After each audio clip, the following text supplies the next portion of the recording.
Bom dia a todos e a todas. É um prazer incrível a gente ter essa primeira edição do Primeira Infância em Debate. Nós temos o Centro Brasileiro de Pesquisa Aplicada à Primeira Infância, que é um centro com financiamento da FAPESP, da Fundação Maria Cecília Souto Vidigal, e vários parceiros, como a Pórticos, a Bernardo Van Leer. E com esse centro, a gente busca usar ciências e evidências para promover políticas públicas atuando na primeira infância. A ideia é que a gente consiga mensurar melhor o desenvolvimento infantil, seguindo novas coortes, para até mesmo entender os efeitos do desenvolvimento infantil sobre o futuro das crianças e poder atuar nessa área, né, de políticas públicas. E o nosso objetivo é igualar as oportunidades, né, para que todas as crianças que nascem no Brasil tenham as mesmas possibilidades de realizar seus sonhos, atingir seus objetivos, não importa se nascem em regiões pobres, ricas, se são brancos, negros, homens ou mulheres. Então, com esse objetivo que o CEPAP foi fundado. E nós temos aqui hoje duas pesquisadoras, professoras, especialistas em desenvolvimento infantil e parentalidade, a professora doutora Elisa Altafim, a professora Maria Beatriz Linhares, que é do CEPAP, né, faz parte, pesquisadora principal do CEPAP. Então, é muito legal ter vocês aqui para discutir esse tema tão importante, né, que é a parentalidade positiva. Então, a gente quer entender melhor quais são os pontos principais da parentalidade para promover o desenvolvimento infantil, e nesse período que a parentalidade pode ter sido afetada até pela pandemia e pelos 2 anos turbulentos, porque todos nós passamos, né? Então, acho que seria interessante também, no debate, a gente entender um pouco melhor essa situação atual, né, que demanda políticas públicas emergenciais para melhorar a vida das nossas crianças. Então, eu só queria dar boas-vindas a todos, agradecer a presença de todos, agradecer a Maria Eugênia, que vai ser a mediadora do evento, e passo a palavra, então, para a Maria Eugênia, que vai conduzir o evento. Bom dia e ótimo webinar para a gente. Obrigada, professor. Eu acabei não comentando no começo, mas o professor Naércio, ele é o diretor do Centro Brasileiro de Pesquisa Aplicada em Primeira Infância, ele é o pesquisador principal e diretor do centro, então ele vai estar aqui conosco hoje. Mas hoje, como a gente comentava, nós temos a professora Maria Beatriz Linhares e a professora Elisa Altafim, nesse primeiro episódio, digamos assim, debatendo a temática da parentalidade positiva e também do papel das intervenções para prevenir o ciclo intergeracional da violência. Só um avisinho, o seminário está sendo gravado, então para quem perguntou, ele vai poder ser acessado no nosso site, nas nossas redes sociais em breve. E agora, sem mais delongas, eu faço as honras de apresentar a professora Maria Beatriz, que é psicóloga, é mestre em Educação Especial pela Universidade Federal de São Carlos, é doutora em Psicologia Experimental pela Universidade de São Paulo e pós-doutora pela University of British Columbia. Ela é professora associada sênior do Departamento de Neurociências e Ciências do Comportamento da Faculdade de Medicina de Ribeirão Preto, da USP, e também coordenadora do Laboratório de Prevenção em Problemas de Desenvolvimento e Comportamento da Criança, o LAP Redes. Por fim, a professora é membro do Comitê Científico do Núcleo Ciência pela Infância e pesquisadora do nosso CEPAP. Então, hoje, como pesquisadora convidada, nós temos a professora Elisa, que é psicóloga com doutorado e pós-doutorado em saúde mental pela Faculdade de Medicina de Ribeirão Preto, da USP. Atualmente, ela é docente e orientadora no programa de pós-graduação em saúde mental pela mesma instituição. Em 2016, ela foi pesquisadora visitante na Harvard Graduate School of Education e atualmente ela é especialista da Fundação Maria Cecília Souto Vidigal na área de parentalidade e desenvolvimento da criança, justamente, além de atuar como pesquisadora e desenvolvedora do programa Fortalecendo Laços, LAP Redes, da Faculdade de Medicina em Ribeirão Preto, que é apoiado pelo iLab Primeira Infância, uma iniciativa do Núcleo Ciência pela Infância. Então, são claramente currículos impressionantes, mas antes de começar a escutar essas duas convidadas de hoje, eu gostaria de comentar que cada palestrante vai ter 20 minutos para a sua apresentação, e o público pode enviar perguntas pelo chat a todo momento, mas as perguntas vão ser direcionadas e respondidas sempre que possível depois dessas primeiras falas iniciais, tá bom? Então, com isso, professora Maria Beatriz, vamos começar. Bom dia a todos e a todas. É uma super honra poder fazer essa inauguração, né, dessa série, que a gente espera que tenha uma boa continuidade. E hoje nós vamos fazer um tema que trabalhamos assim muito de perto por muito tempo. Então, é um super prazer, né, poder fazer essa apresentação. Eu vou compartilhar minha tela para que a gente possa iniciar. Vamos ver se vai dar tudo ok. Conseguem visualizar? Sim, perfeito, professora. Então, vamos lá. Deixa eu voltar à parte inicial.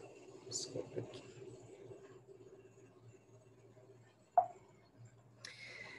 Bom, vencida aqui a tecnologia, vamos iniciar, então, essa apresentação com esse tema bastante instigante, que é a questão da parentalidade. E nós vamos trabalhar, eu e a Elisa, mostrando uma perspectiva intergeracional desse tema, o quão ele é importante porque ele afeta diferentes gerações. Quando falamos de parentalidade, nós estamos falando do atendimento ao cuidado da criança pelos cuidadores principais, mas nós estamos falando da família e nós estamos falando de uma sociedade, porque nós estamos aí investindo num desenvolvimento que é sustentável, que atravessa gerações. Eu organizei o nosso desafio de apresentação em 4 tópicos. Brevemente mostrar a importância do desenvolvimento na primeira infância, o quanto os riscos, adversidades e o estresse tóxico, eles interferem e impactam no desenvolvimento, a parentalidade enquanto impacto intergeracional, e nós vamos falar um pouco do programa de parentalidade, o Fortalecendo Laços, que é um programa que nós desenvolvemos, como já aí mencionado na apresentação até da Elisa, feita pela Maria Eugênia. Bom, a primeira infância é indiscutível, acho que todos que estão aqui nos assistindo, como sendo uma janela de oportunidade desenvolvimental. 0 a 6 anos é onde nós temos o período mais sensível em termos de aquisição, de domínio, de várias habilidades em várias áreas do desenvolvimento. Já sabemos, né, o qual a questão genética, com a sua expressão gênica, a maturação com a passagem do tempo necessária a muitas habilidades que vão ser desenvolvidas no desenvolvimento, especialmente a aprendizagem com os estímulos ambientais, elas são fundamentais ao desenvolvimento. E de uma maneira muito especial na primeira infância. E não podemos deixar de lembrar o quão existe um looping entre essas três, entre esse tripé, em que a aprendizagem e estimulação, ela também é capaz de interferir na nossa expressão gênica. Então, os estudos de epigenética já nos mostram a importância desse momento. Tomando aqui um modelo, existem vários, né, do desenvolvimento, o modelo do ecobiodesenvolvimento já nos mostra o quão importantes as experiências que moldam a arquitetura cerebral no início do desenvolvimento. O cérebro precisa, para o seu desenvolvimento, e as habilidades precisam ser moldadas no meio da interação social. O ser humano é eminentemente social. A má notícia é que essa plasticidade cerebral ela vai diminuindo ao longo do tempo, daí a importância dos primeiros anos de vida. Além disso, a má notícia é que pode existir o estresse tóxico, que nós vamos falar em mais detalhes, que podem impactar o desenvolvimento, afetando o desenvolvimento cerebral e diversos órgãos e sistemas do nosso organismo, impactando no nosso desenvolvimento e comportamento. Com isso, nós podemos caracterizar esses 6 primeiros anos de vida como aquele importante em termos de desenvolvimento e desse desenvolvimento da criança que vai aí no seu ciclo vital carrear todas essas experiências, aquisições e domínios desse início, dessa janela desenvolvimental. Nós sabemos, e trabalhamos bastante com isso em atividades de pesquisa, de prática profissional, que o desenvolvimento infantil, muitas vezes, ele está em meio a riscos, adversidades e estresse tóxico. O estresse, em geral, ele pode ser dividido didaticamente em 3 níveis, um positivo, um tolerável e um tóxico. O positivo do nosso dia a dia, um trânsito mais estressante, alguma frustração, alguma coisa que não conseguimos resolver, mas temos recursos, resiliências e enfrentamos e vamos adiante. O tolerável, um pouco mais intenso, às vezes a morte, a perda, agora na pandemia, o quanto, né? Foram estresse do nível tolerável e até do tóxico, que nós já vamos falar, mas temos aí proteção e vamos adiante com processos de resiliência, mas o tóxico não. Ele é um estresse onde tem um risco, tem uma presença de adversidade e não temos proteção. Isso nos leva àquilo que no desenvolvimento denominamos como ambiente caótico. Existe um livro bem bacana do caos no desenvolvimento, que mostra uma releitura do Bronfenbrenner, mostrando desde o microcontexto ao microcontexto família, escola, até o macrocontexto cultura e sociedade como um todo, como nós estamos aí em meio a um caos de diversidade, ambientes físicos, humanos, com grande instabilidade, sem ordem, com falta de regularidade temporal e emocional. E aí já colocamos esse slide bem confuso para nos mostrar que temos a insegurança alimentar, a pobreza, que é um grande pacote de adversidade, a questão urbana, o conflito, a violência, a hospitalização, a doença crônica, o abandono, a negligência, são várias adversidades. E temos aí a pandemia, que veio adicionar um caos e transformar ainda mais os ambientes tóxicos. Os riscos e adversidades, eles estão desde um nível biológico, ambiental e podem estar combinados. Essa é a perversidade. Podemos ter questões pré-natais, neonatais, adversidade biológica e ter um ambiente aí de pobreza, de violência, de insegurança alimentar. E isso, quando se combina, risco não se soma, ele se multiplica. Nós temos os múltiplos riscos. E múltiplos riscos cumulativos. Eles vão acumulando ao longo do desenvolvimento, e isso vai fazendo o ciclo intergeracional. E risco, nós temos que olhar qual é a sua intensidade, qual a sua cronicidade. Então, se ele é intenso, por exemplo, um abuso sexual, ele é intenso, e se ele é crônico, se ele perdura no tempo, nós temos aí impactos de estresse tóxico. Existe um trabalho recente, aí, interessante, 2020, mostrando a privação de crianças numa fase inicial do seu desenvolvimento, uma privação severa de crianças dos famosos orfanatos romenos, mostrando que, quando adultos jovens, existem impactos do nível cerebral e impactos do nível da funcionalidade, com redução em termos de potencial e capacidade intelectual e maior sintomatologia de transtornos de déficit de atenção e hiperatividade, que é uma psicopatologia importante que impacta o desenvolvimento. Então, vejam que carrear, né, no desenvolvimento, no ciclo vital, adversidades, é um problema. Nós estamos falando de ciclo intergeracional de pobreza, onde a pobreza, por exemplo, ela vai ter impacto, aqui citando um exemplo de um estudo do Engel, de uma série do Lancet bem importante, vai impactar nos problemas de linguagem, cognitivos, socioemocionais, que, por sua vez, vão carrear problemas, vão ter efeitos de problemas no desempenho escolar, na questão do poder aquisitivo, e vai continuando o ciclo intergeracional que nós precisamos quebrar. Existe o ciclo intergeracional da violência. O comportamento da violência na infância, as adversidades maternas, nós acabamos de publicar uma revisão bem interessante, mostrando que maus tratos e adversidades na infância materna, ela vai impactar nas práticas parentais negativas e, por sua vez, impactar no desenvolvimento e comportamento. Então, o desenvolvimento é essa riqueza, é entender que essas variáveis, elas se combinam, ela é multideterminada. Então, quando nós olhamos a questão da transmissão intergeracional, nós temos que olhar esse conjunto. Quem é esse cuidador? como esse cuidador foi cuidado e como ele cuida. Então, nós temos que olhar sempre os riscos e adversidades com essa visão de transmissão intergeracional. Então, tem impacto imediato, a médio e longo prazo. Aqui um destaque na questão da violência, que a Elisa vai tratar com mais detalhe, um trabalho recente, já mostrando que a, entre aspas, inocente chamada palmada, né, que culturalmente às vezes é muito utilizada e até valorizada como sendo uma forma importante de disciplinar, ela afeta desenvolvimento cerebral, e ela tem efeitos semelhantes a formas severas de maus tratos, afetando regulação emocional, que é um aspecto importante desenvolvimental.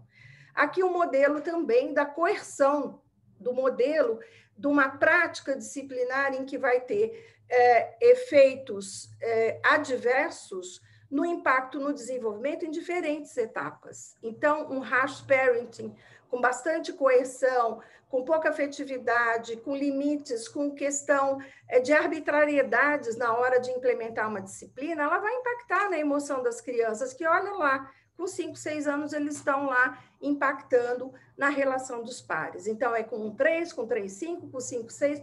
Vejam essa cadeia, né, de adversidade. Com isso, nós estamos perdendo efeito no nosso desenvolvimento. Nós estamos perdendo capacidade desenvolvimental. Tem uma série do Lancet, são 3 séries, 2007, 2011, 2017, mostrando claramente essa perda. Só que vamos para a boa notícia, né? Fator de risco a gente não apaga, mas nós protegemos, nós modificamos. Nós modificamos o impacto negativo do risco. E aí é que nós vamos entrar na parentalidade, com o seu impacto intergeracional. Extraindo aqui do modelo do Bronfenbrenner, dos diferentes sistemas, desde o micro até o macro, a família dentro do microsistema é muito importante. E a parentalidade se destaca. O cuidado e a função parental, nós vamos falar muito sobre mãe, mas a função parental são dos cuidadores principais, é o pai, a mãe, é aquele que o substitua. Ele tem um compromisso, esse cuidador, de ver o melhor interesse da criança, de cuidar, de proteger, de guiar, de levar e investir para essa maturidade com proteção. Proteção não é superproteção. Superproteção, inclusive, é enquadrado como violência. A proteção é você cuidar de alguns aspectos interacionais bem destacados, que nós vamos agora chamar a atenção. A parentalidade é um grande guarda-chuva em que nós temos várias vertentes ou componentes. Nós podemos falar de práticas educativas parentais, a Elisa vai tratar bastante disso.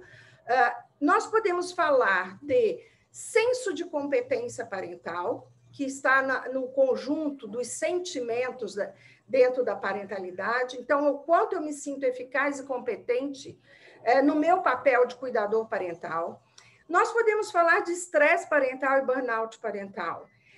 Esse é um tema que tem sido exaustivo durante a pandemia. Inclusive, o burnout, que é da área de trabalho, ele foi importado, vamos dizer assim, para a área da parentalidade, para compreender vários aspectos e componentes desses elementos estressores que estão sendo vivenciados pelos cuidadores e pais. E a interação.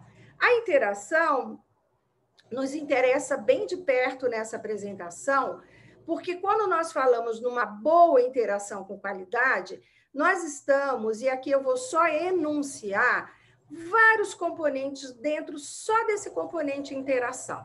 Nós estamos falando de uma sincronia, que é uma dança, né? Uma dinâmica, uma mutualidade regulada entre criança e cuidador, no caso aqui eu destaco a mãe. Nós estamos falando de sensibilidade às demandas, às pistas, né, dessa criança em termos de necessidade desenvolvimental. Nós estamos falando de bidirecionalidade e reciprocidade, que é o serve and return, né, o vai e vem, em termos de poder oferecer um cuidado recíproco e responsivo a essa criança. Nós estamos falando de responsividade, o quanto o cuidador responde adequadamente. Nós estamos falando também de um aspecto de ensino, mas de diretividade adaptativa, que é uma forma de suporte, de ajuda necessária ao desenvolvimento, diferentemente da intrusividade, que é negativa. Porque a intrusividade, ela tira a autonomia, é o adulto fazendo no lugar da criança. A diretividade, não. É um elemento de ensino fundamental nos aspectos interativos. E, com isso, a gente chega em alguns estudos que nos mostram que intervenção em parentalidade tem que ser instituída como política pública. O modelo da parentalidade, aqui tem um artigo que eu chamo a atenção, do Child Development, do Morris, que ele faz um modelo bastante interessante, mostrando a parentalidade dentro do framework do Nurturing Care, que é do cuidado, né, que é responsivo, dentro dessa vertente de interação, em que nós temos que olhar a parentalidade como um elemento de política pública. E um elemento tão necessário, porque ao cuidar da criança, eu estou cuidando da família, eu estou impactando na família. Então, é uma história intergeracional, né, de cuidar e de quem cuidou desse cuidador e de quem esse cuidado vai cuidar. É mais ou menos esse efeito em cascata que nós estamos aqui defendendo, né, e compartilhando com esses modelos de parentalidade dentro de políticas públicas. O Shonkoff destaca também um modelo de ciência para alimentar práticas políticas, e dentro desse modelo, além da redução do estresse, ele defende o suporte às relações responsivas. Então, vejam que a questão da interação, a questão da responsividade é um core dentro da questão da parentalidade, é um componente bem importante do ponto de vista desenvolvimental.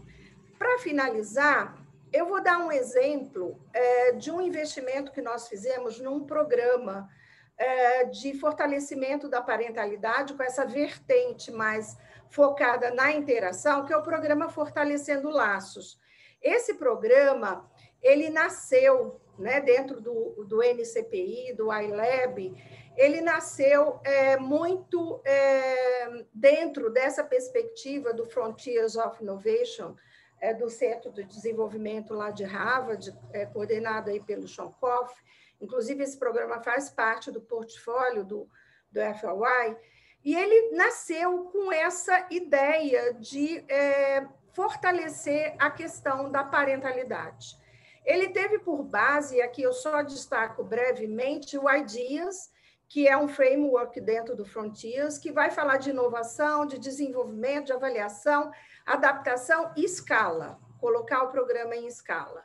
Ele também se baseou na questão de ter uma teoria da mudança. Então, o que nós queremos impactar com esse programa, todo um desenvolvimento de materiais, de programa de materiais e de uma avaliação. Esse é um programa avaliado do ponto de vista de evidência científica. Já que mencionei que ele nasceu aqui no iLab, junto com Frontiers, e o Fortalecendo Laços, ele é um programa, foi muito interessante, porque nós desenvolvemos um programa já pensando em um programa remoto antes da pandemia.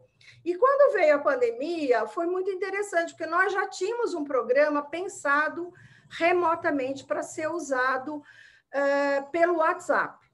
E ele é um programa de vídeo feedback mais personalizado. Vídeo feedback é uma estratégia muito usada em programas de parentalidade, de forma presencial. Nós fizemos remoto e fizemos personalizado. Não era só instrucional, prescritivo. Ele usava informações da própria interação daquela mãe. Então, ele tinha uma customização para cada dia, combinada com instruções. Então, ele é um programa para fortalecer interações positivas de crianças, de mães de crianças de 2 a 6 anos, focando exatamente em melhorar a responsividade, reciprocidade e diretividade. Então, o cerne do programa é esse, mas o impacto da teoria da mudança que nós queríamos era na parentalidade, nos seus diferentes componentes, tanto de interação quanto de práticas, e impacto no desenvolvimento, especificamente no comportamento da criança.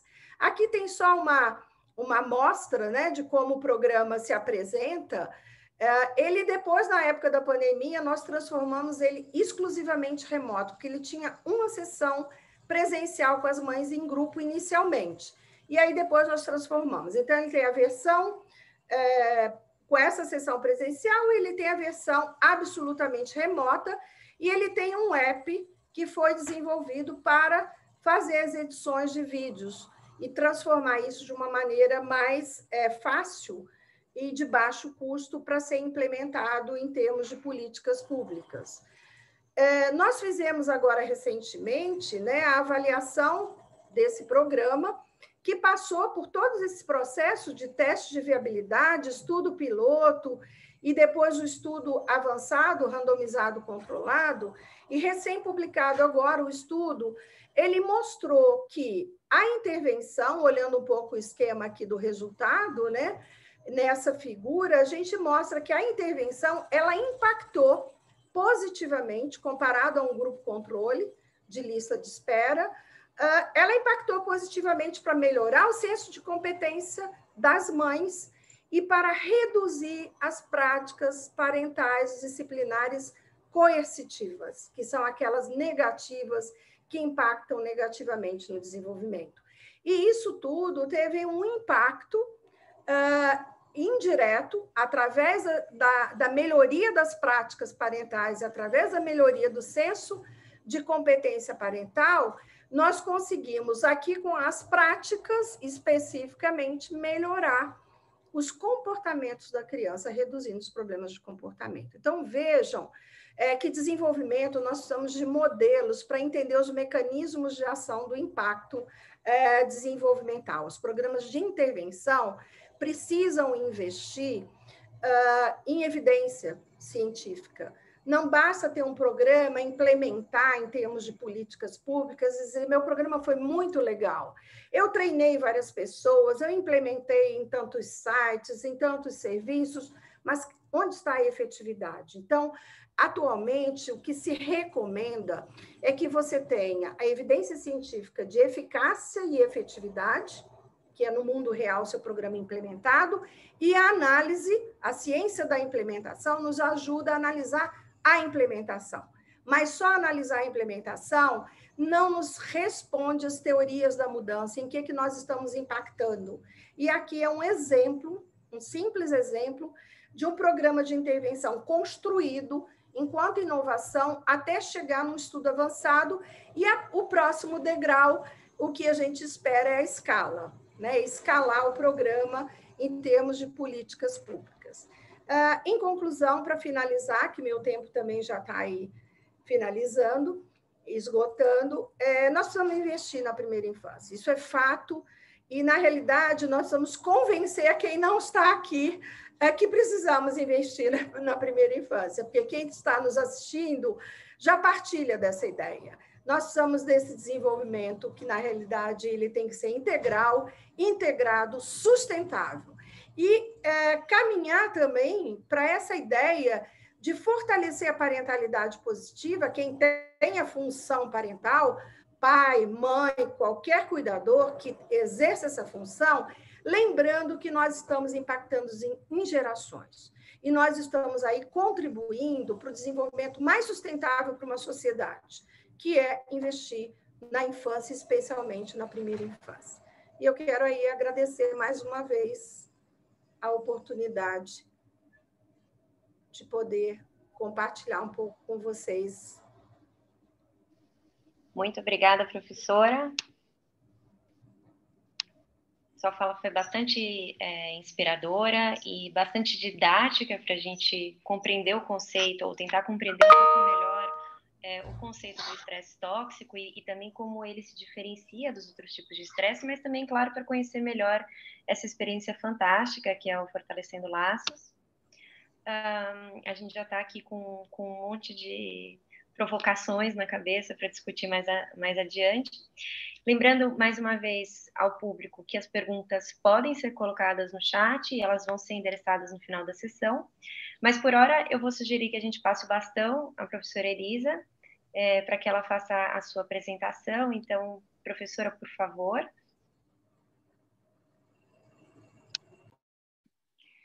Bom dia a todos e a todas. Gostaria de, primeiramente, agradecer ao convite de toda a equipe do CEPAP, aqui representada pela professora Maria Beatriz Linhares e pelo professor Naércio, e também pela Maria Eugênia, que está hoje nos auxiliando tanto nesse momento. Então, gostaria muito de agradecer o convite, é um grande prazer estar aqui com vocês hoje, e é claro, aí já vi o nome de vários conhecidos aqui, participantes, e que esse seja um momento de muito conhecimento, para a gente trocar aí informações, trocar conhecimentos e aprofundar aí a nossa compreensão sobre as evidências científicas na área de parentalidade.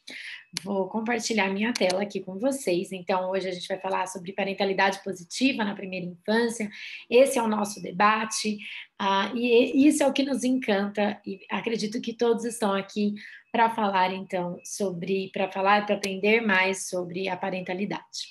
A Maria Eugênia já me apresentou, então eu sou Elisa Altafim, sou professora da pós-graduação do programa de pós-graduação de saúde mental da Faculdade de Medicina de Ribeirão Preto, que, aliás, está completando 30 anos, então estamos muito felizes aí com essa data comemorativa do programa. Eu que tive minha formação, né, meu doutorado no programa e meu pós-doutorado, inclusive minha orientadora foi a professora Maria Beatriz Linhares, que acabou aí de apresentar, e juntas aí nós temos uma trajetória de amor aí pela ciência e pela parentalidade, os programas de intervenção.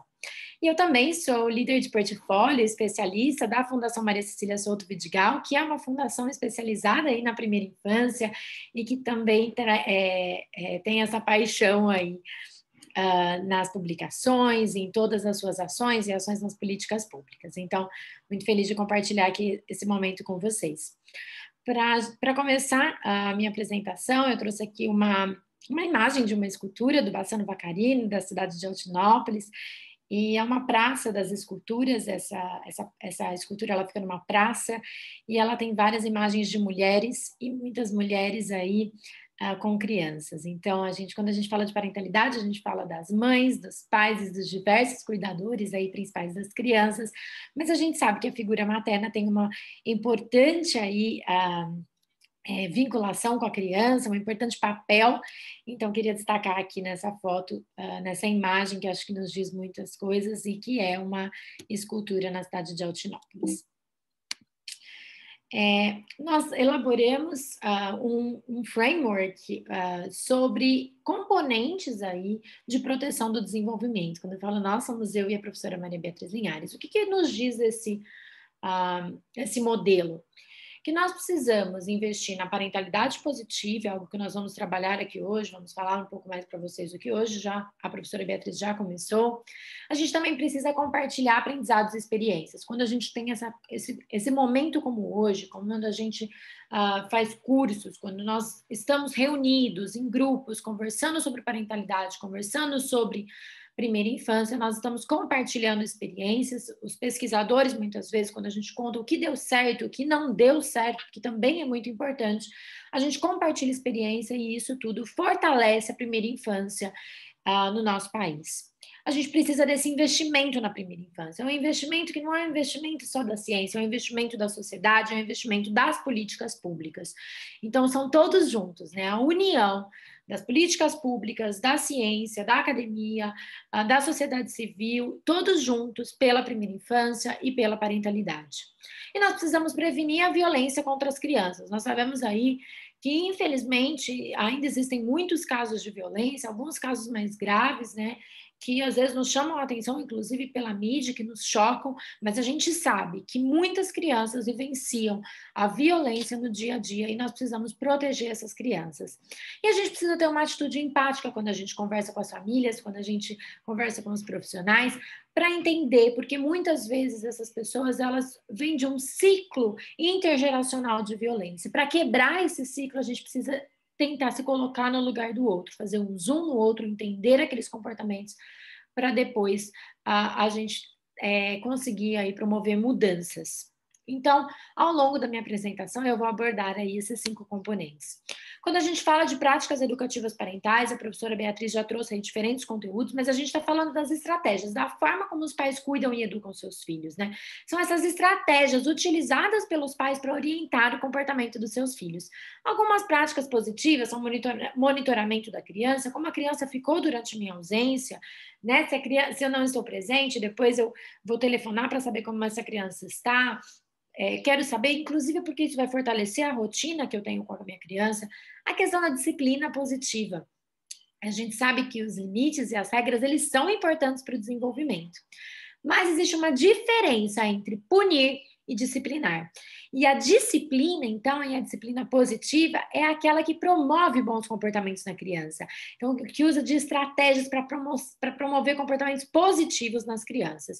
O encorajamento de habilidades, encorajar a criança, quando eu incentivo a criança a fazer, vibro com ela, com algo positivo, algum comportamento positivo que ela teve, a gente fala que a gente precisa ser detetives dos bons comportamentos e encorajar as habilidades positivas das crianças. Quando eu ajudo a criança a resolver problemas, a criança ela está se desenvolvendo emocionalmente, está se desenvolvendo a parte social, ela está desenvolvendo também, e ela precisa dos adultos, ela precisa dos principais cuidadores para ajudar na resolução dos problemas. Às vezes os conflitos entre pares precisam dessa ajuda, né? Enfim. As crianças precisam dos adultos na resolução dos problemas. E ter também esse envolvimento positivo, que a Beatriz falou tanto da questão da interação. Algumas estratégias aqui de disciplina positiva, elogiar as crianças quando elas se comportam bem, ajudar a criança a expressar seus sentimentos, como eu mencionei, a criança está se desenvolvendo emocionalmente, e também a ensinar a resolver aí conflitos com os pares sem violências, ensinar a criança a se colocar no lugar do outro, como que o outro se sentiu, né, quando teve a briga, o que vai acontecer. Então, existem estratégias que podem ser ensinadas aí para as crianças.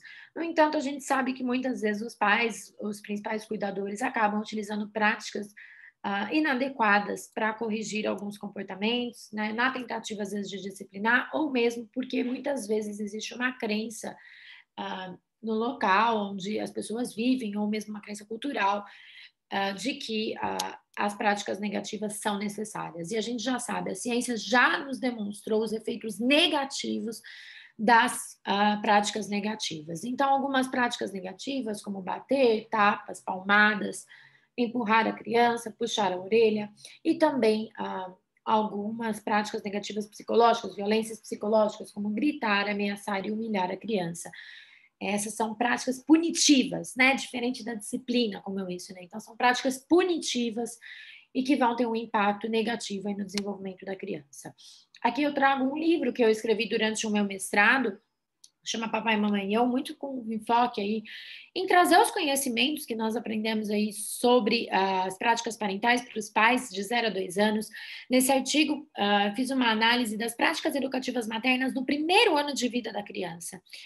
Então, foram aí entrevistadas, aliás, essa foi uma pesquisa que teve todo o financiamento também da FAPESP, que é uma das financiadoras do CEPAP.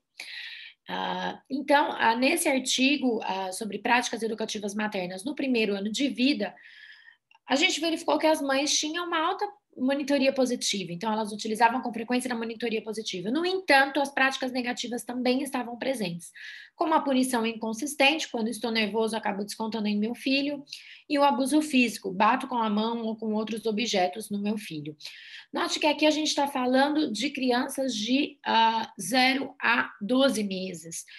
Aqui a gente tem um abuso físico que é de 10%. Quando eu olho isso comparado, né, com os dados, esse número é baixo, né? Porque normalmente o que a gente observa hoje é 50% dos pais, das famílias, falando que utilizam algum tipo de punição física.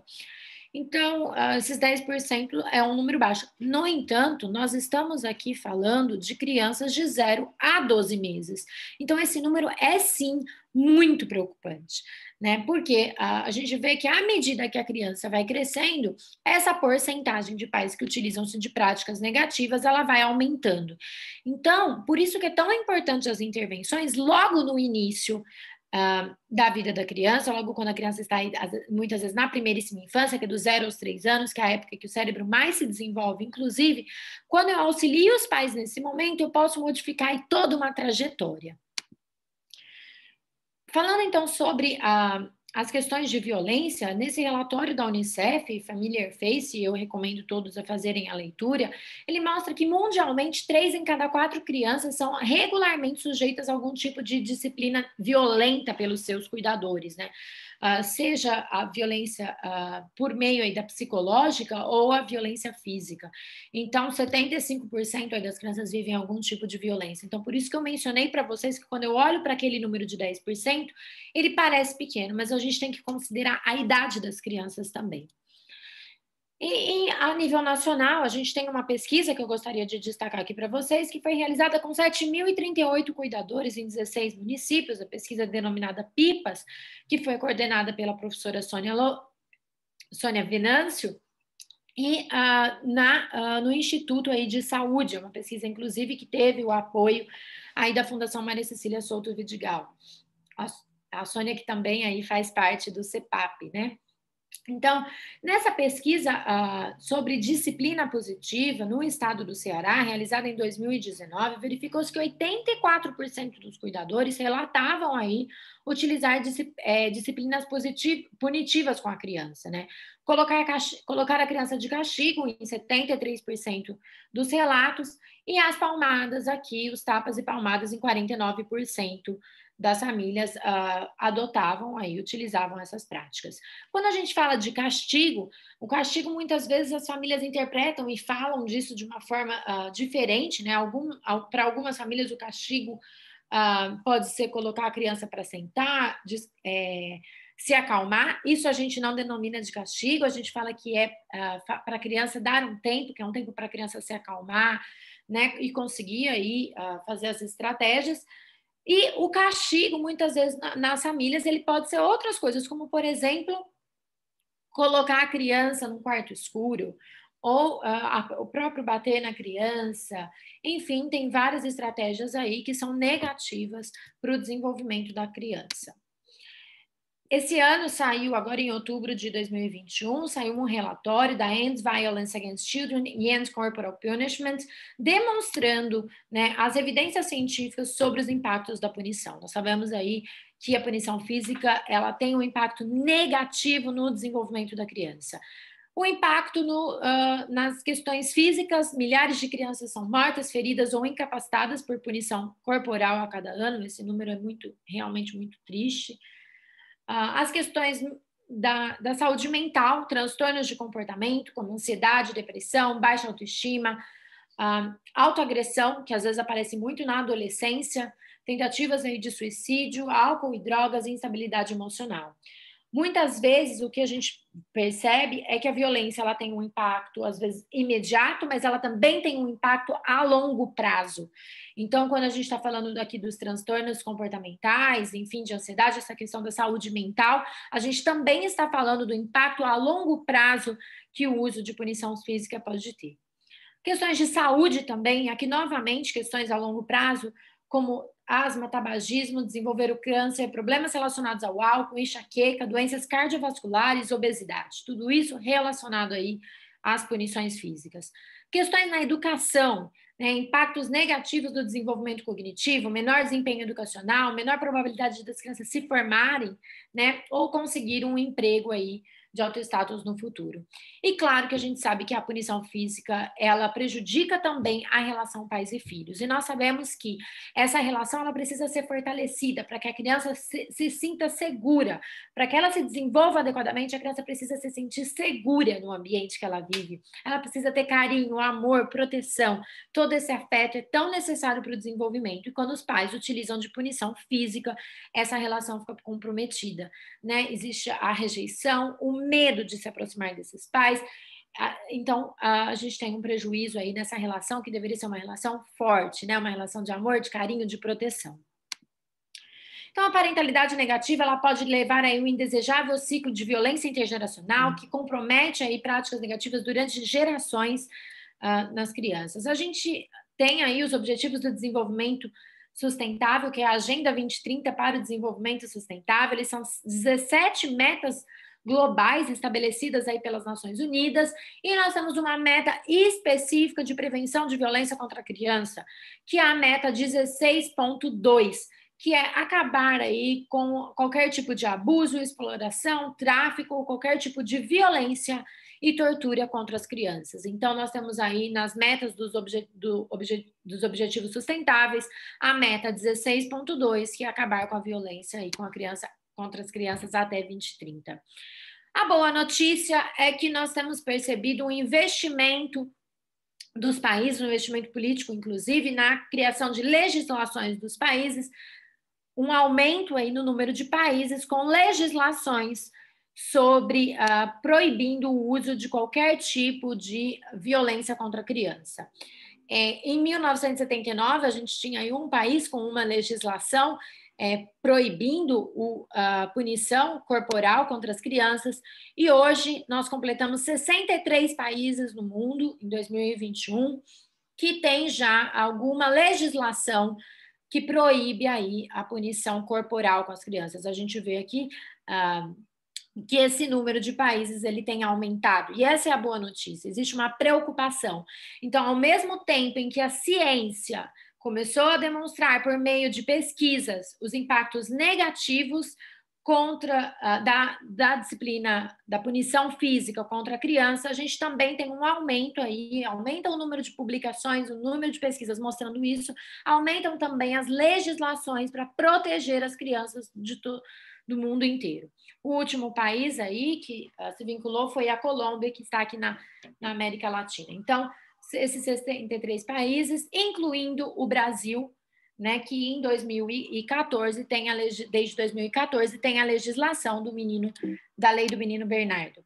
Então, o Brasil possui legislações que protegem aí as crianças e que fortalecem a questão da parentalidade positiva. A gente tem o Marco Legal da Primeira Infância, que traz que devem ser realizados no âmbito das políticas públicas, programas de orientação para as famílias, para melhorar as relações afetivas, e a gente tem a Lei do Menino Bernardo, que também traz, além de falar das questões da proibição do castigo corporal, ele traz a questão da importância do incentivo de políticas públicas promoverem aí programas de parentalidade a fim de orientar os pais a terem aí práticas educativas positivas com seus filhos. A gente sabe que a pandemia da Covid transformou a vida das famílias em todo o mundo. Aqui eu tenho uma imagem, né, do livro Carta às Meninas e aos Meninos em Tempos de Covid, que eu também recomendo a leitura aí para trabalhar com as crianças a questão do Covid, que foi muito utilizado e surgiu durante a pandemia, mas a gente sabe que a pandemia afetou aí as relações.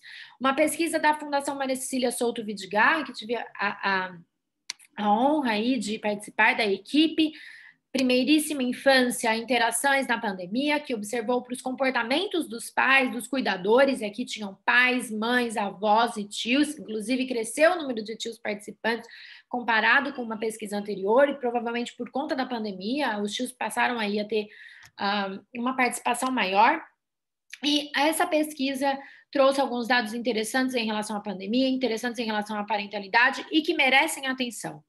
Quando eu olho para o uso de práticas parentais negativas, como gritar com a criança, dar um chacoalhão, utilizar palmadas, pegar pela força pelo braço, chamar a criança de burra ou chata, quando eu olho para os dados apenas dos pais, né, porque quando a gente fala de práticas parentais, muitas vezes quem tem o maior contato com as crianças são os pais, então aqui a gente fez um recorte nessa pesquisa, olhando apenas para pai e mãe, nós vimos que 67% dos respondentes relataram utilizar pelo menos uma dessas práticas negativas, alguns utilizando até mais. Então, esse número é preocupante.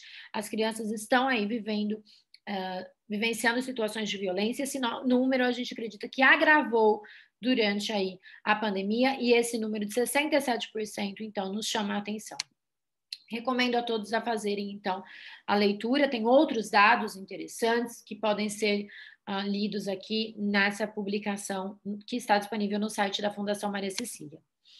Nós também aqui na Universidade de São Paulo, eu e a professora Beatriz, junto com outras pesquisadoras, realizamos uma pesquisa para saber o impacto, né, da pandemia do coronavírus, do isolamento social, olhando para a questão da saúde mental materna, porque a gente sabe que isso também tem um impacto na forma como as mães interagem com seus filhos.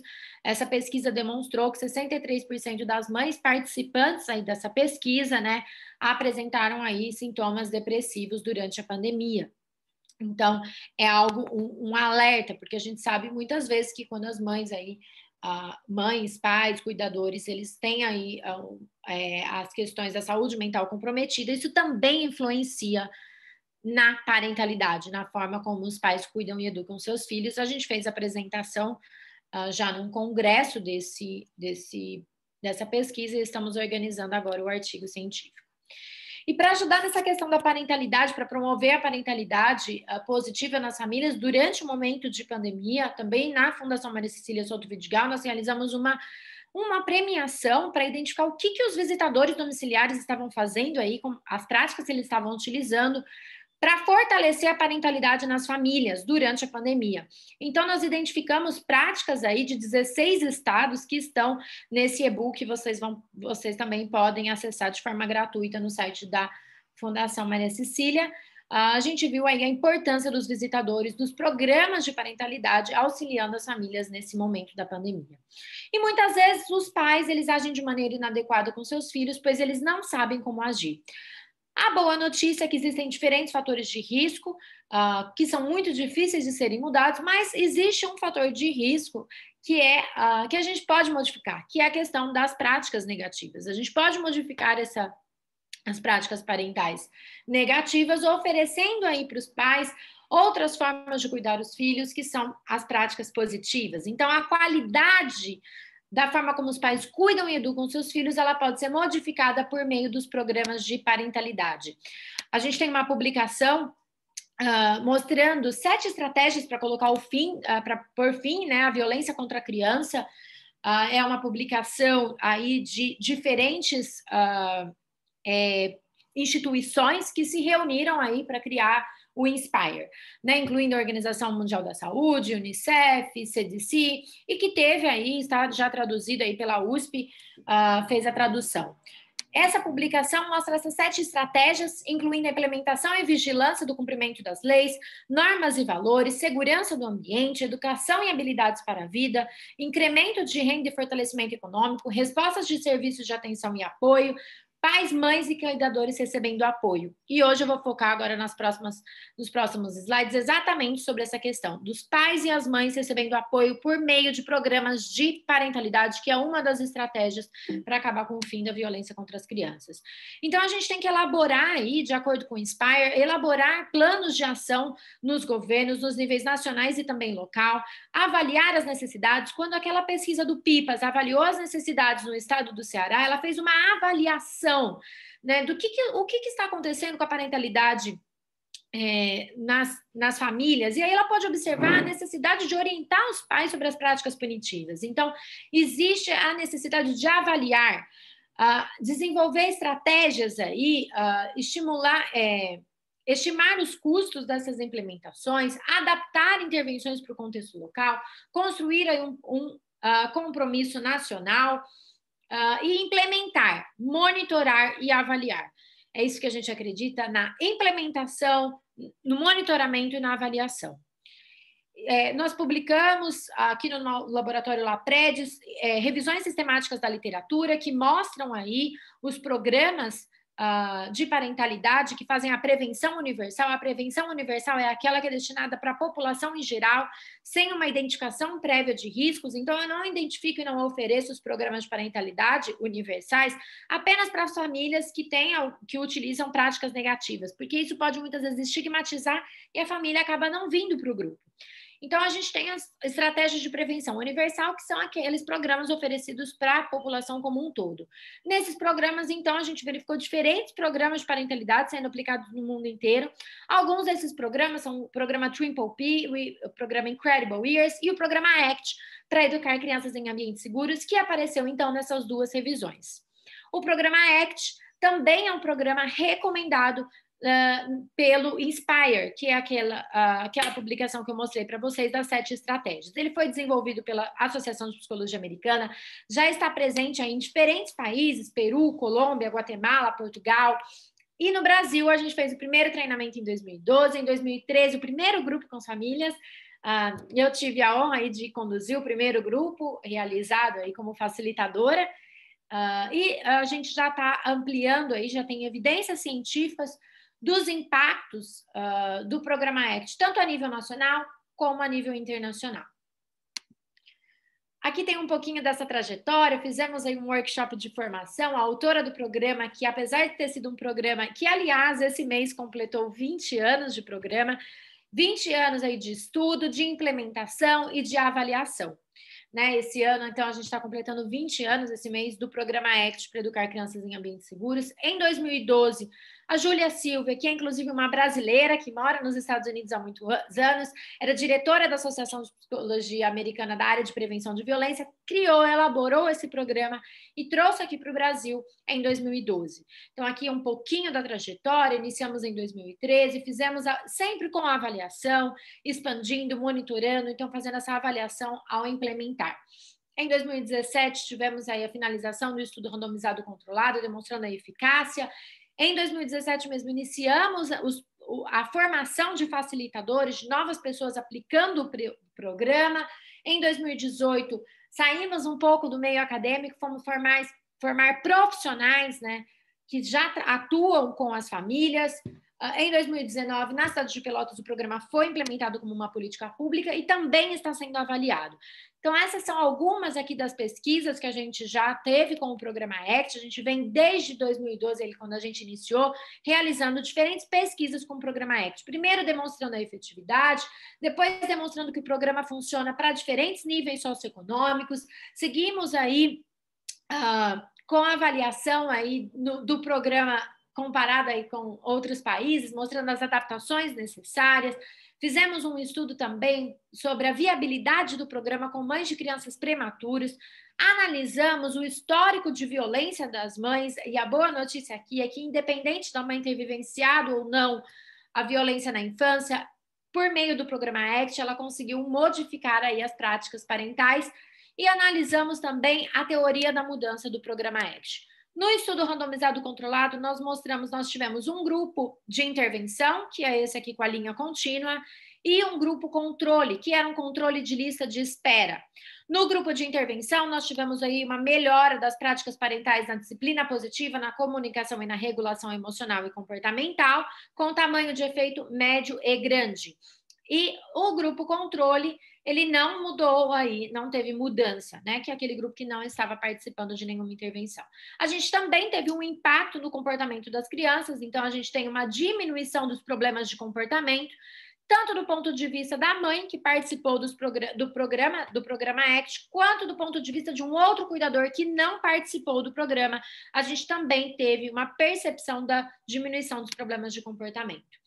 Como a professora Maria Beatriz mencionou, nós precisamos aí avaliar, quando a gente avalia programas de parentalidade, a gente precisa, além de fazer os estudos randomizados controlados, a gente precisa entender os mecanismos de ação do programa, como o programa funciona. Às vezes um estudo, ele pode não demonstrar eficácia, não demonstrar diferença entre o grupo controle e o grupo de intervenção. No entanto, às vezes, quando eu olho, né, para grupos específicos, e a questão da moderação, e também eu olho a mediação, eu consigo perceber para quem o programa funciona e para quem o programa não funciona.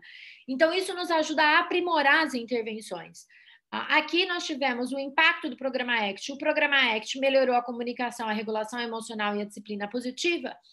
E ao mudar a regulação emocional e comportamental, foi essa prática que estava aí vinculada à diminuição dos problemas de comportamento.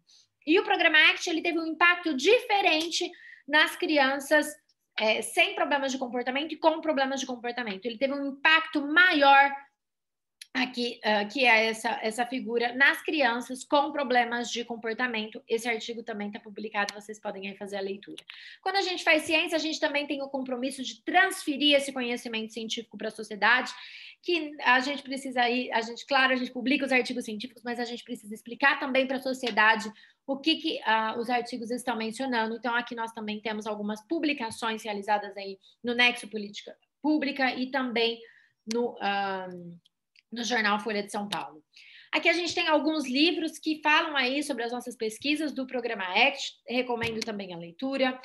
E como eu mencionei para vocês, nós passamos a fazer workshops de treinamento dos facilitadores. Treinamos aí presencialmente 49 participantes de 2017, aí, entre os anos de 2017 e 2018. E agora nós estamos com um programa, com um projeto no estado do Ceará, em 24 cidades. Aí o programa chama Programa de Intervenção baseado em evidência científica, com enfoque na parentalidade positiva, prevenção de violência. Nós estamos trabalhando na formação de profissionais, na nucleação, criar um núcleo de profissionais em cada cidade, formado aí no programa ACT, e também a parte da pesquisa. Afinal, a gente só consegue avaliar o impacto quando a gente tem aí a pesquisa junto. Esse é um programa que está vinculado aos objetivos estratégicos do governo do estado de Ceará, que é ampliar o número de famílias aí vulneráveis em estimulação integral e também reduzir a violência doméstica contra a criança. É um projeto financiado pela Fundação Maria Cecília Souto Vidigal, pela Pórticos e pela Fundação Bernard Van Leer, e realizado pelo IVPESP.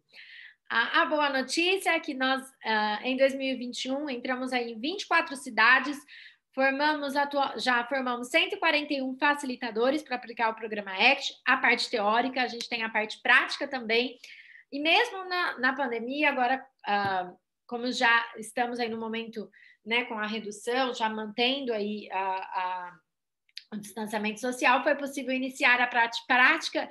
Então, aqui nós temos os profissionais já aplicando a parte prática com as famílias no estado do Ceará, nas diferentes cidades. Então, a gente vê que mudanças positivas na vida das crianças, elas podem ser alcançadas aí através de uma maior atenção e fortalecimento dos recursos dos adultos e cuidadores das crianças. Eu vou finalizando aqui com vocês, indicando o Nenê do Zap, que traz aí também diferentes informações sobre a parentalidade. E aí, beleza? Eu sou o Nenê do Zap. Eu nasci para incentivar os adultos a conversarem e interagirem com os bebês e as crianças. Porque se tem uma coisa que faz uma diferença danada no nosso desenvolvimento, é conversar, cantar, ouvir histórias, ganhar beijinhos. A gente cresce feliz e confiante quando tem alguém do lado dando aquela força. Vamos trocar uma ideia? Tô te esperando, hein?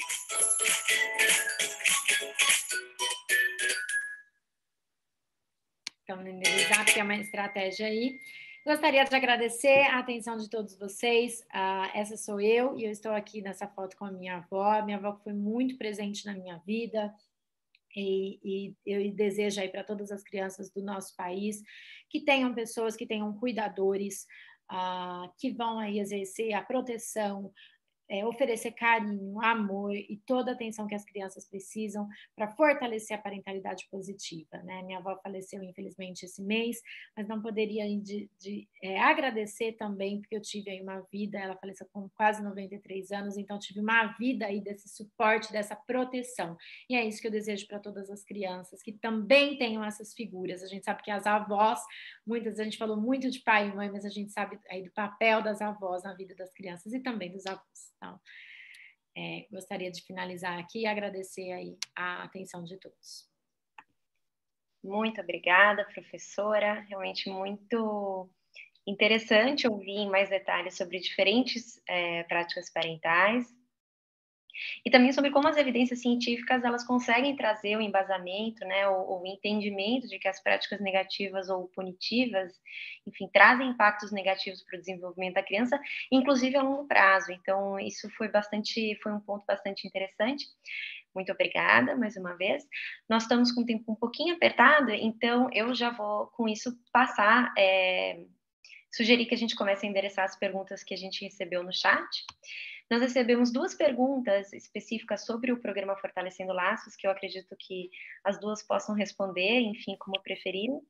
Mas as 2 perguntas, elas querem saber, em primeiro lugar, entender um pouquinho mais sobre as metodologias de medição das evidências científicas do projeto, né? E também entender qual o público-alvo alcançado e como se conseguiu adesão ao programa, especialmente quando ela acabou acontecendo de forma remota com a pandemia. Então, essas, digamos, são as 2 primeiras perguntas que eu resumi em uma.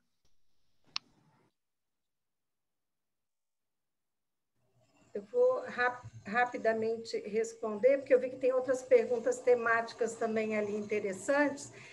Como todo programa que você avalia, um programa de intervenção, ele precisa ter medida, ele ter avaliação, e aí a teoria da mudança é muito importante. O que eu quero mudar? Em que eu quero impactar com o meu programa? Então, com esse desenho feito de um grupo que recebe intervenção, um grupo que fica controle numa lista de espera, ele só vai receber intervenção depois que esse grupo de intervenção terminar. Essa é a metodologia de um RCT. Tá? Um exemplo de metodologia do RCT. Só que eu preciso medir. Além de medir esses dois grupos, eu meço antes do programa e meço depois. Então, eu tenho 2 grupos e eu tenho uma medida pré e uma medida pós. O que entra na medida pré e pós? Depende da sua teoria da mudança. No Fortalecendo Laços, nós tínhamos uma teoria de mudança que nós iríamos impactar na interação da mãe com a criança, nas práticas parentais, que a Elisa bem aí ilustrou, para melhorar as positivas e reduzir a negativa, que é a coercitiva, e nós tínhamos, na teoria da mudança, o impacto no comportamento. Então, foi avaliado interação, mãe e criança, por meio de observação direta, foi avaliado a questão das práticas, por meio de questionários, instrumentos padronizados e validados para isso, e também o comportamento da criança, pelo SDQ, que também é um instrumento validado e padronizado no Brasil para avaliação de comportamento. Então, quando nós temos um programa de intervenção, eu preciso desenhar qual é a minha teoria da mudança, que variáveis eu quero impactar, que componentes eu vou impactar, e escolher as melhores medidas. Assim foi feito. Nós medimos interação, práticas e comportamento.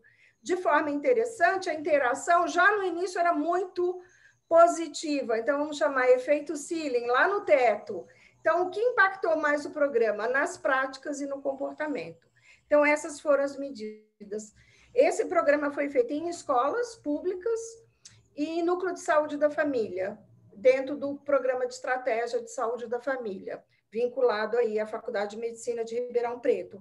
Então, as famílias, elas eram associadas a serviços públicos e tínhamos aí uma diversidade entre nível médio e nível mais baixo do ponto de vista nível socioeconômico. Adesão muito alta, nós tivemos 83% de adesão no programa de intervenção. Isso está acima, por exemplo, de uma comparação de um programa presencial que é em torno de 66%. Então, essa forma remota nos mostrou também o impacto bem positivo na adesão das famílias para a intervenção. Então, acho que, de forma resumida, seria isso, em relação ao Fortalecendo. Não sei se a Elisa quer completar. Eu gostaria de complementar em relação às medidas. É bem importante que sejam utilizadas medidas observacionais, como também medidas de relato, né? Porque, como a professora Beatriz mencionou, às vezes, quando eu olho a interação, às vezes essas mães já estão utilizando, já tem uma interação positiva. No entanto, a gente não pode esquecer que é uma avaliação. Então, muitas vezes tem um observador ali. Eu, por exemplo, já estive em uma casa de uma mãe fazendo uma filmagem, uma avaliação. Quando a gente olha a filmagem tá linda, a mãe interagindo, tudo com a criança. A hora que a gente desligou a câmera, que o menino foi tentar fazer lá foi correr ali e tentar entrar numa piscininha que ele tinha de plástico, a mãe foi lá e deu uma palmada na criança.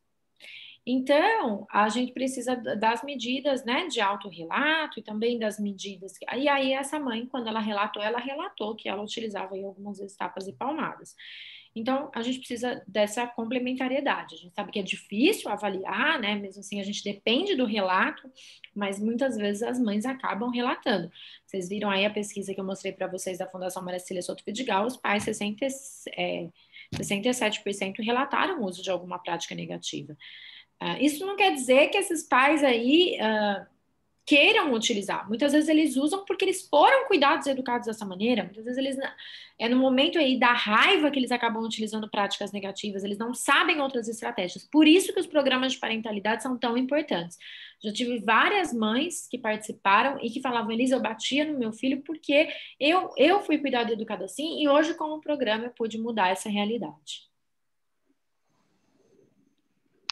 Isso, a Beatriz Perfeito. colocou o nome aqui também do questionário que a gente usa para avaliar aí os problemas de comportamento nas crianças, né? Que é o questionário SDQ. Perfeito, professora, muito obrigada. A gente tem mais uma pergunta que eu gostaria de colocar aqui, porque ela é bastante interessante, e ela é justamente sobre as práticas parentais positivas. Então, a pergunta é a seguinte: pensando especialmente em relação às famílias mais vulneráveis socialmente, além das ações de visitação, há outras estratégias de alcance e conscientização das famílias?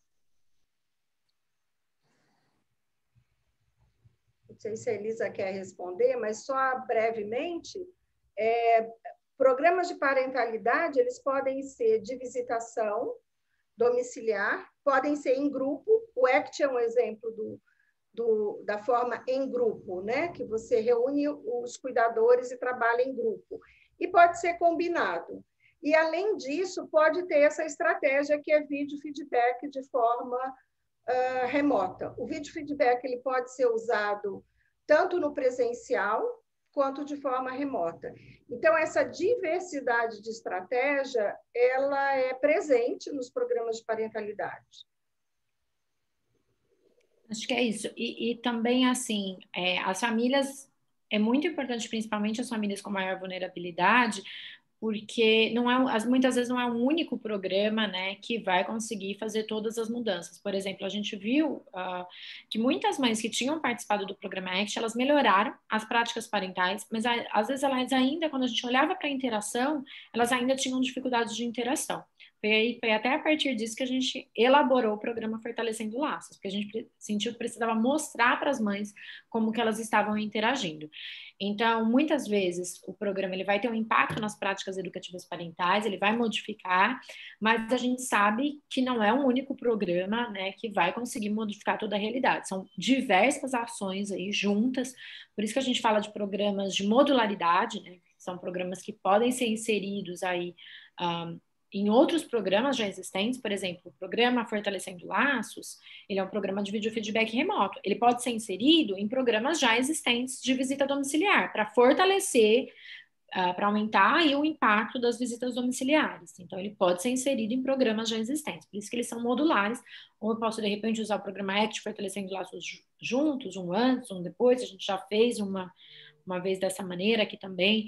Então, é bem interessante e a gente precisa de avaliação, né? Porque sem as avaliações a gente não consegue entender quanto tempo, né, dura às vezes o impacto de uma intervenção como essa, né? Por isso que tem às vezes as acompanhações a longo prazo. Será que às vezes as famílias precisam de um que é chamado de refreshment, que é receber um novo conteúdo, né?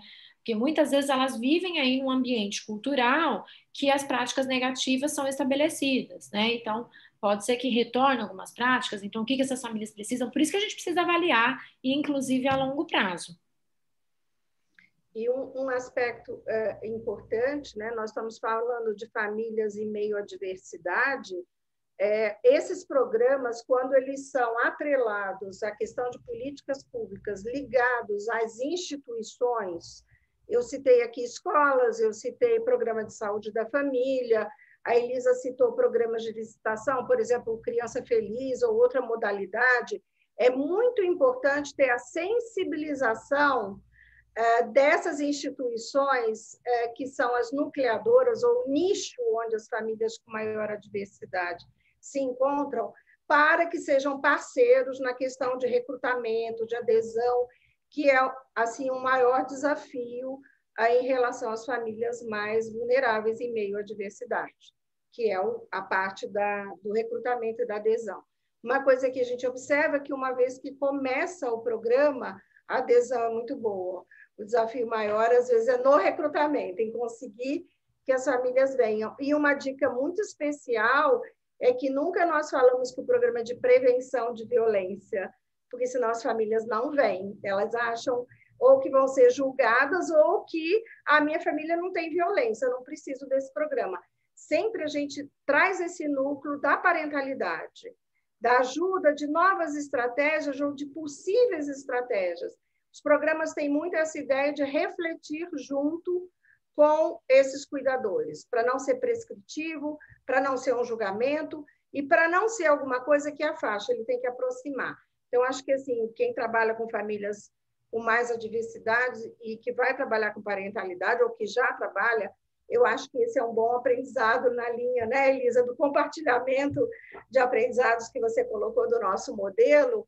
Essas estratégias ajudam muito a fazer esse nicho de acolhimento mesmo dessa família para ela participar dos programas. Perfeito, professora, muito obrigada. De fato, acho que a gente sai daqui hoje com uma manhã muito enriquecedora para todos nós e tenho certeza que todos vamos levar muitas provocações para o nosso dia a dia, para as nossas pesquisas. E, infelizmente, o nosso tempo já se esgotou por hoje. Eu gostaria, em nome do CEPAP, de agradecer a todo o público presente, especialmente, claro, as professoras Maria Beatriz e Elisa, pelas excelentes apresentações, pelas provocações e pelo debate, e também ao professor Naércio por todo o suporte. Eu gostaria de agradecer e desejar um bom dia a todos vocês. Muito obrigada. Obrigada, Maria Eugênia. Obrigada a todos.